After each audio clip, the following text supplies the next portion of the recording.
5 easy wins. Robert Better speaks and he wants to explain how he intends to take his talk game to the next level.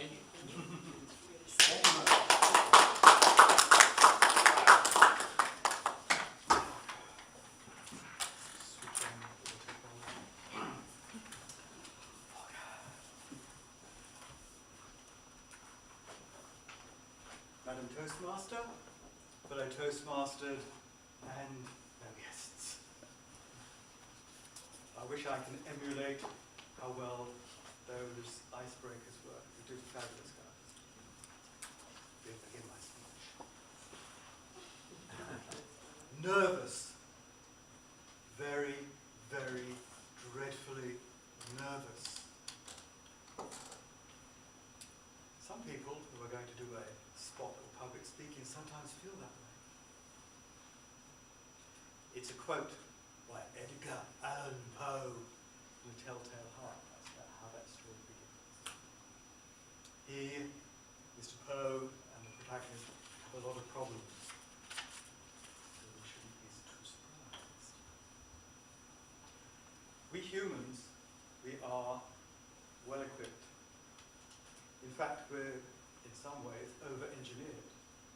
We only need one kidney, but we have two. We only need one lung, we have two. So it's pretty good. And as far as being nervous is concerned, what would it be like if you were being chased by a pack of wolves? And that happened on a regular basis, thousands and thousands of years ago. So one of our deep ancestors would say, nervousness, public speaking, we have the solution, we have the technology. It is breathing. So I'd like everybody to stand up and join in an address. Roll your shoulders. Roll your shoulders back. Now from your tummy, breathe in. And then breathe out. Please sit down. All that speech is waves made by bubbles of air coming out of your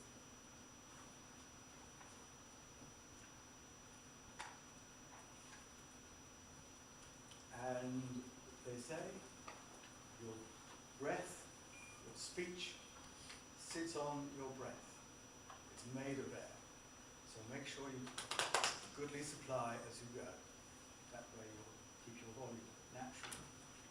And to borrow from Mr. Poe again, he says, next, hearken and observe how easily, how healthily I tell you my tale. I need you to stand again. Please stand up. Give a little exercise. So, follow me. Sing the song. 1, 2, 1, 2, 1, 2. Other side. 1.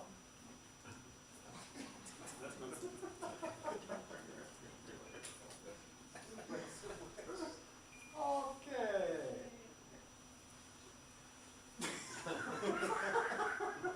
Now he's just messing. Please sit down.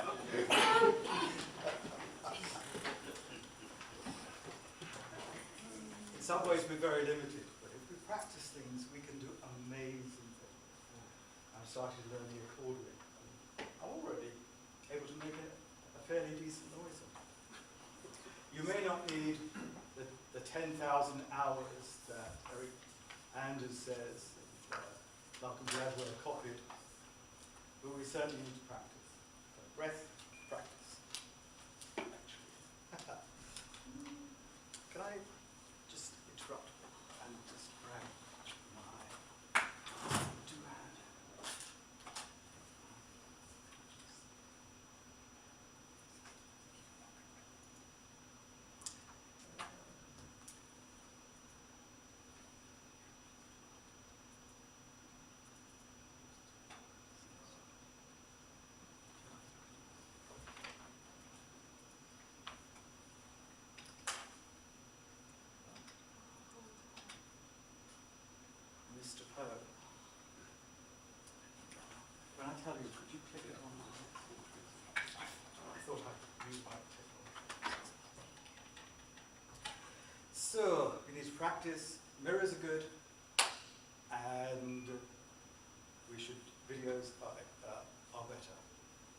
steal for the masters.